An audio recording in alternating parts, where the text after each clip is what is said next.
sometimes I'll just kind of peruse through town, or I'll go to the neighboring towns. And that's the next thing I want to get into is in my town. Yes, we're a small town. There's like a limited amount of work that I could do, but we're surrounded by 3 or 4 towns of the same size and then 2 to 3 towns of quadruple size. So we do have a small metropolitan town 20 minutes from me. So I'm like on the suburbs of that. And then there's one about an hour south, and there's one about 45 minutes north.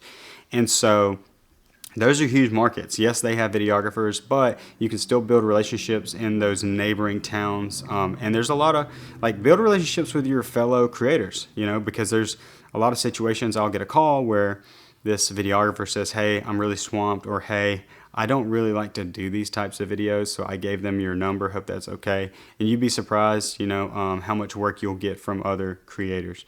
And so if you're in a small town like me, don't just limit yourself to your town. I actually spend most of those hours I mentioned driving because I live on the Mississippi Gulf Coast, and there's a long line of towns that goes from New Orleans to Mobile and all of these little towns in between. And there's just one interstate that just goes all the way through. It takes about an hour and a half to get from one side to the other, maybe 2 hours.